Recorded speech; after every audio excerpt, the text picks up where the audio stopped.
బాబుని ఇవాళ మీరు వెన్నుపోటు పొడిచాడు, అది పొడిచాడు, ఇది పొడిచాడు అంటారు. అది కరెక్ట్ కాదు. ఎందుకంటే 84లో నాదెండ్ల భాస్కర్రావు గారి ఎపిసోడ్ ఉంది కదా, 1 మంత్. అప్పుడు ఆ 1 మంతే నేను లేను. భాస్కర్రావు గారు కూడా అడిగారు, నేను రానులేండి, ఇక్కడ చేరడమే నాకు ఇష్టం లేదు, నేను రానని చెప్పాను. అప్పుడు ఈ మైసూర్లో నందగిరి హిల్స్లో, నంది హిల్స్లో వీళ్ళు ఎమ్మెల్యేలందరూ దేశపై క్యాంప్ పెట్టారు కదా. ఆ రోజున గనక చంద్రబాబు గనక లేకపోతే ఆ క్యాంపులో ఆర్గనైజర్గా ఆ రోజే పార్టీ పోయి ఉండేది. మొత్తం అందరూ లాగేసేవారు ఆయన. భయంతోటో భక్తితోటో బెదిరించో ఏదైనా రకంగా మొత్తం మెజార్టీ లాగేసుకునేవాడు. వాళ్ళు అక్కడ చేరి రకరకాలుగా వేధించారు చంద్రబాబుని. నాకు బట్టలు లేవంటాడు ఒకడు, నాకు మంచిగా ఫుడ్ కావాలంటాడు, లేకపోతే ఇంకోడు డ్రింక్ కావాలంటాడు, రకరకాలు అనమాట. అతని కాబట్టి పాపం ఓపికతోటి అన్నీ భరించి చేశాడు. అదే కనుక ఇక్కడ హైదరాబాద్లో ఉన్నట్లయితే, ఆ ముషిరాబాద్ స్టూడియోలోనే ఎక్కడో పెట్టినట్లయితే, అప్పటికీ ఒక రోజున మన అరవిందరావు గారు అప్పుడు deputy commissioner law and order east zone, ఆయన పంపించేసి ఆ ఎమ్మెల్యేలందరినీ బంధించాడు ఎన్టీఆర్. మొత్తాన్ని తీసుకొని రండి అది ఇది. ఆయన వచ్చి మీ అంతటా మీరు ఉన్నారా, మిమ్మల్ని బలపెట్టారంటే, లేదు మా అంతటా మేము ఉన్నామండి అని. అప్పుడు ఏంటంటే ఆఫీసర్లు కొంచెం పర్సనల్ ఇంటిగ్రిటీ ఉండి ప్రొఫెషనల్ ఇంటిగ్రిటీ ఉన్నవాళ్ళు కాబట్టి ఓకే మీరు ఉండండి మాకేమైందని వెళ్ళిపోయినారు. ఇవాళ పరిస్థితి కనుక అయితే లాక్కొచ్చేస్తారు. ఈ గోండాలు పోయో రౌడీలు పోయో పోలీసుల మద్దతుతోటి లాక్కొచ్చి కూడా చేస్తారు. కరెక్ట్ అండి. అప్పుడే పార్టీని బ్రతికిచ్చింది చంద్రబాబు. ఆ తర్వాత 94లో ఆయన అధికారంలోకి వచ్చినాక, ఎన్టీఆర్ మళ్ళీ అధికారంలోకి వచ్చిన తర్వాత సరే అప్పటికి ఆయన జీవితంలో ప్రవేశించింది. నిజమా అబద్ధమా ఎంత అనేది రకరకాల ఊహాగానాలు ఉన్నాయి అందులో. మొత్తం మీద ఆవిడ జోక్యం మాత్రం రాజకీయంగా ఉందని చెప్పి అందరూ నమ్ముతారు. ఆ జోక్యం ఎంతవరకు పోయింది ఏమిటి అనేది ఒక స్టేజ్లో ఏంటంటే, అప్పుడు నేషనల్ ఫ్రంట్ చైర్మన్ కదా ఆయన. అవునండి. ఖచ్చితంగా ప్రధానమంత్రి అవుతాడు, లేకపోతే డిప్యూటీ ప్రధానమంత్రి అన్న అవుతాడని అనుకున్న రోజుల్లో నేషనల్ ఫ్రంట్ మీటింగ్ ఢిల్లీలో జరుగుతూ ఉంటే ఈమె కూడా వెనకాల వెళ్ళింది అక్కడికి.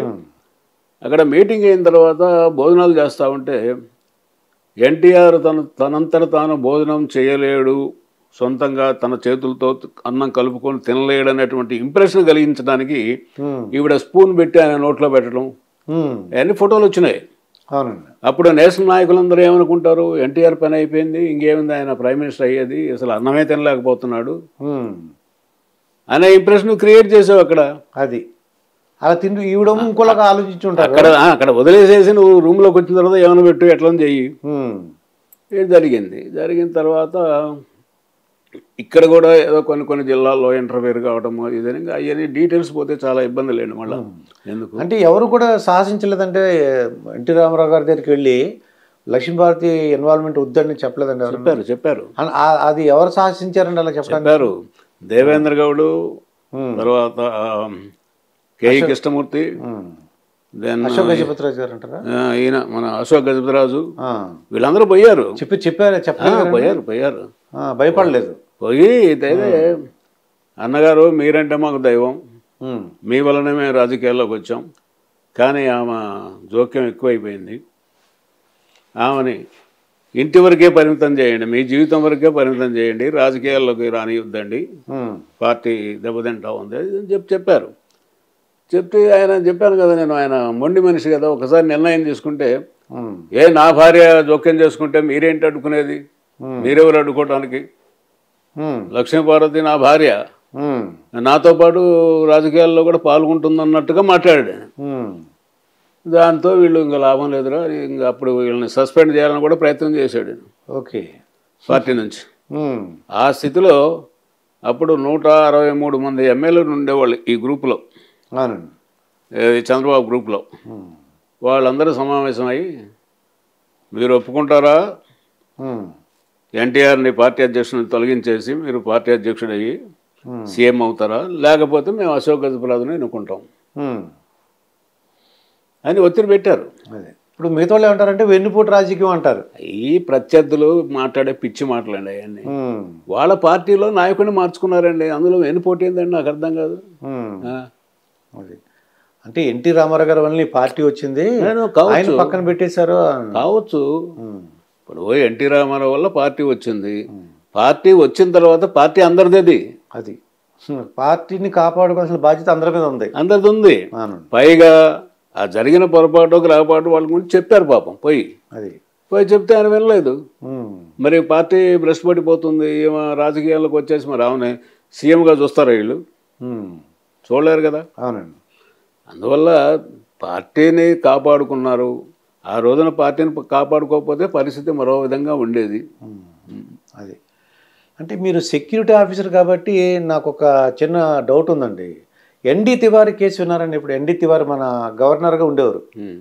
అప్పుడు ఏంటంటే ఎవరైనా విజిటర్ వచ్చేప్పుడు మీరు అడుగుతారు మీకు ఏ పర్పస్ మీద వస్తున్నారు ఏంటని. ఆయన గురించి కొంతమంది అమ్మాయిలు వచ్చారని, ఏదో అసాంఘిక కార్యక్రమాలు జరిగినాయని ఆంధ్రజ్యోతి పేపర్లో మర్నాడు ప్రకటిస్తామని చెప్పి రేపు రాబోతుందని చెప్పి ఫోటో వేశారండి. అంటే మీలాంటి వాళ్ళు ఆఫీసర్ ఉన్నారనుకోండి, ఇది ఏమంటే గవర్నర్ గారు అంటే అంతకుముందు 2-3 సార్లు వెళ్ళే ఉంటారు. మూడోసారికి నేను అనుకోవటం ఈ ఆంధ్రజ్యోతి వాళ్ళు ఏమన్నా స్టింగ్ ఆపరేషన్ చేసి సీక్రెట్ కెమెరాలు పంపించి ఉంటారండి. మా దగ్గర ఆధారాలు ఉన్నాయని చెప్పారు. ఏం చేశారు, లోపల ఏం చేశారు నా దగ్గర ఉందని. అంటే మీలాంటి ఆఫీసర్లు ఉన్నప్పుడు సార్ ఇది వద్దండి, ఇది ఒక రాజభవన్ అండి, ఇది ఈ అమ్మాయిని అలా ఎందుకు వెళ్తున్నారు లోపలికి తెలిసిపోతుంది. ఎవరు వెళ్ళినా సరే ఏ పని మీద వెళ్తున్నారు ఏంటో తెలిసిపోద్ది. మీరు ఒక మూట పట్టుకెళ్తున్నారు అనుకోండి ఏంటని అడుగుతారు. 4 అమ్మాయిలు అలా వెళ్తుంటే లోపలికి మీకు అర్థమైపోతుంది. అంటే చెప్పుండ్రు అంటారా ఆఫీసరు, సెక్యూరిటీ ఆఫీసరు? చెప్పుంటాం అంటే సెక్యూరిటీ ఆఫీసరు వాడికి తెలియాలి ముందు వచ్చిన మనిషి ఎవరు.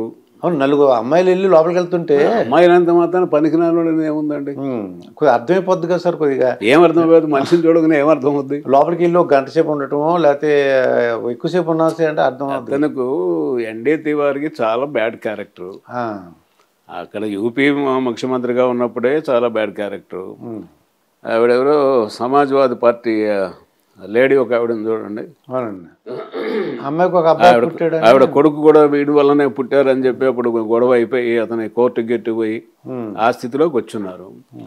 జనరల్గా ఇప్పుడు సెక్యూరిటీ ఆఫీసర్కును మెయిన్ విఐపికి గవర్నర్ కానివ్వండి సీఎం కానీ ఎవరైనా వాళ్ళిద్దరికి ఉండేటువంటి సంబంధాన్ని బట్టి ఈయన మాట ఎంతవరకు ఆయన వింటాడు, చెప్పగలుగుతాడా, ఇతను ఆ ధైర్యం ఉందా అనే దాన్ని బట్టి ఉంటుంది వచ్చిన వాళ్ళది. అది అంటే లేకపోతే చెప్పుంటారు, లేకపోతే మీరు ఇలాగ చేస్తే మాత్రం మళ్ళీ ఇబ్బంది అవుతుందని చెప్పి ఉండుంటారు. చెప్పుండొచ్చు, మీరేంది నాకు చెప్పేది అని ఉండొచ్చు, ఆయన చెప్పలేము అది.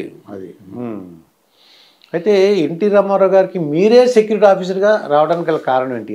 ఎందువల్ల మిమ్మల్ని ఎలా సెలెక్ట్ చేసుకున్నారు? చాలా ఇంట్రెస్టింగ్గా ఉందండి ఇది. అంతకుముందు ఎన్టీఆర్ గారితో నాకేం పరిచయం లేదు, ఒక జిల్లా కాదు ఒక ఊరు కాదు, ఆయన నేను కూడా చూడలేదు అంతకుముందు సినిమాల్లో తప్ప. నేను తిరుపతిలో పనిచేసేటప్పుడు ఈయన ఇక్కడ హైదరాబాద్ ఎమ్మెల్యే క్వార్టర్స్లో పార్టీని అనౌన్స్ చేసిన తర్వాత ఫస్ట్ మహానాడు తిరుపతిలో పెట్టాడు. తిరుపతికి చంద్రగిరి అంటున్నా తిరుచానూరుకి మధ్యలో అప్పుడు ఓపెన్ ప్లేస్ చాలా ఉండేది, ఇంత ఇళ్ళు గిళ్ళు అని రాలేదు, అక్కడ మీటింగ్ పెట్టాడు.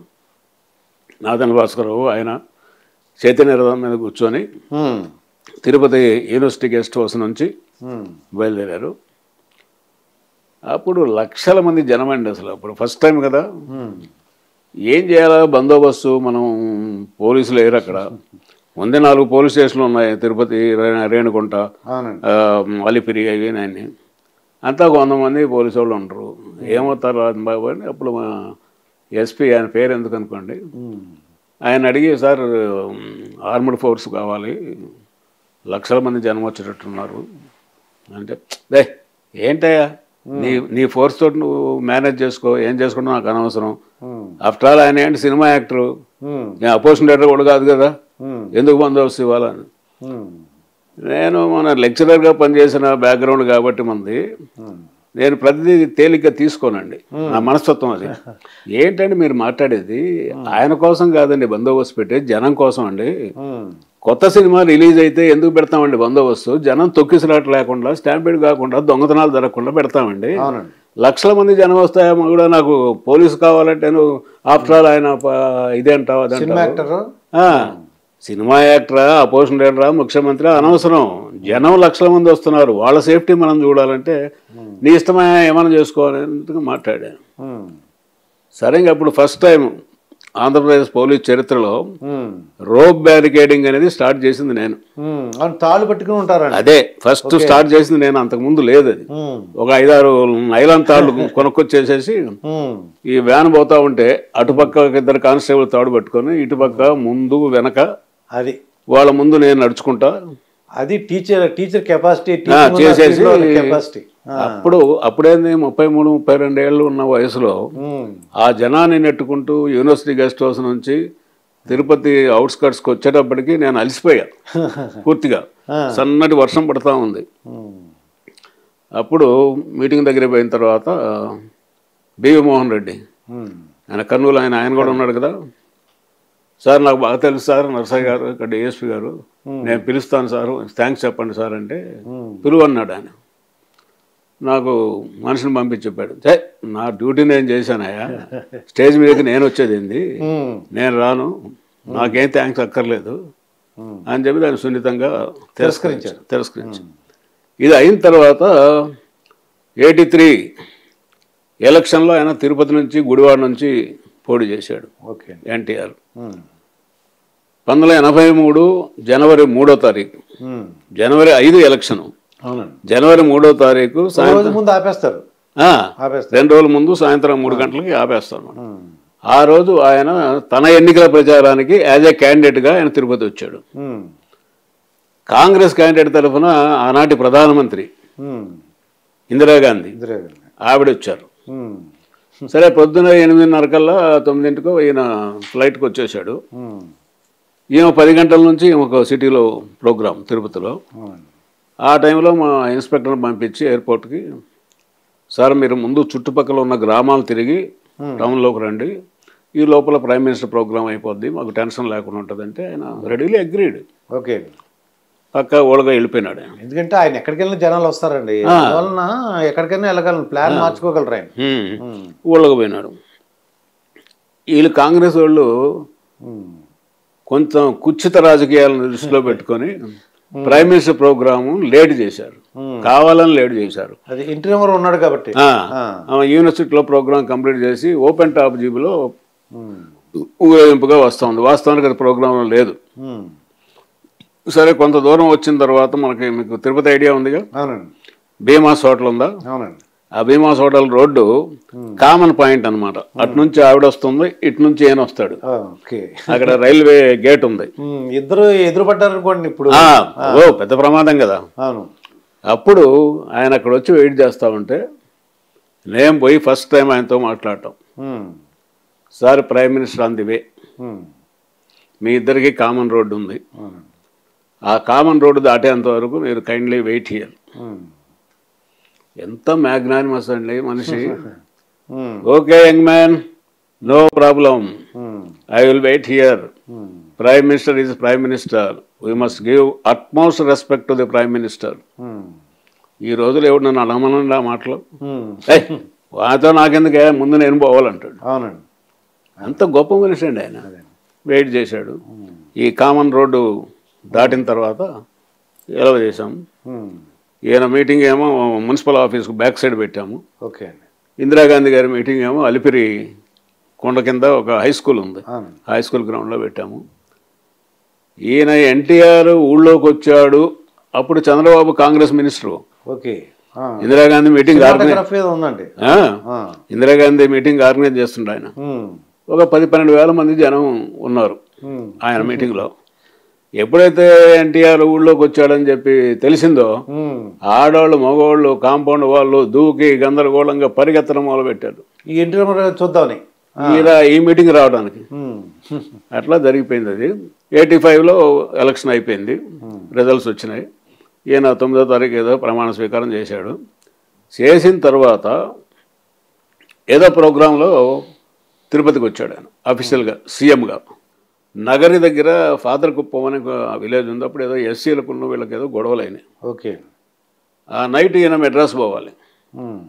అప్పుడు మా డిఐజీ ఎస్పీలు ఏం చేశారంటే నైట్ కదా సరే సెక్యూరిటీ ఉన్నా కూడా నువ్వు పర్సనల్గా ఫాలో అవ్వమన్నా. ఫాలో అమ్మన్నారు. నేను ఆయన బండిలోనే కూర్చొని మెడ్రాస్ ఫస్ట్ టైం ఆయనతోటి వెళ్ళాను. వెళ్ళి ఆయన ఇంట్లో డ్రాప్ చేసి వచ్చేస్తాను సార్ అని చెప్పి ఏం మాట్లాడలేదు. కారులో ఏదో సినిమా వ్యవహారాలు అయ్యి అని మాట్లాడు. మంచి ఇంత లడ్డు ఒకటి ఉంది, ఓకే తినవయా అని ఇచ్చాడు. నేను ఎక్కడ తింటాను సార్ ఇంత లడ్డు అని చెప్పి కొద్దిగా ప్రసాదంగా తీసుకున్నా. ఆయన శుభ్రంగా తిన్నాడండి అంత పెద్ద కళ్యాణం లడ్డు. ఏదైనా బాగా తింటాడు ఆయన. అది ఒకటి మాత్రం గొప్పతనం ఆయనకు. అరిగించుకుంటాడు. ఓకే. ఎందుకంటే తెల్లవారుజాము 3 గంటలకు లేచి విపరీతమైన ఎక్సర్సైజులు వ్యాయామం చేస్తాడు కదా, బాగా అరిగించుకుంటాడు. సరే ఆయన వదిలేసి వచ్చాము. 1 year అయిపోయింది సీఎం అయ్యి. మళ్ళా 86 జనవరి 9 లాల్ బహదూర్ స్టేడియం ఓకే అండి 1 year యానివర్సరీ జరుగుతూ ఉంటే ముందు వరుసలో వీళ్ళందరూ మినిస్టర్లు వీళ్ళందరూ కూర్చొని ఉన్నారు. మల్లెల బాబ్జీ అని చెప్పి ఒకడు గుంటూరు వాడేవాడు. వాడు ఫ్యానే, ఈయనకు ఫ్యానే. మరి ఎందుకు తెచ్చాడో ఏంటో బాగా తాగున్నాడు. ఒక చిన్న కత్తి కూడా చాకు లాంటిది తీసుకొచ్చి ఆయన స్టాప్ చేయడానికి ప్రయత్నం చేసి అది ఈయన చెయ్యి అడ్డం పెట్టుకుంటే ఇక్కడ పడింది. ఇది అయిన తర్వాత ఒక నాన్నకునేని రాజకుమార్ వాళ్ళు ముందు కూర్చున్నారు. వాళ్ళందరూ ఆయన పట్టుకున్నారు, పోలీసు వాళ్ళకి హ్యాండ్ ఓవర్ చేశారు. ఇది అయిన తర్వాత అంటే జనరల్గా సీఎం ఉంటే ఎవరిని దగ్గర రానివారు కదండి, ఎలా ఎంటర్ అయిపోయాడు అంటే వీడు ఫ్యానే కదా. ఓకే. చాలా మంది తెలుసుడు. వచ్చాడు దగ్గరికి వచ్చి మరి ఎందుకు పుట్టిందో ఎందుకో వాడికి నాకు అర్థం కాల. సరే అయిపోయింది.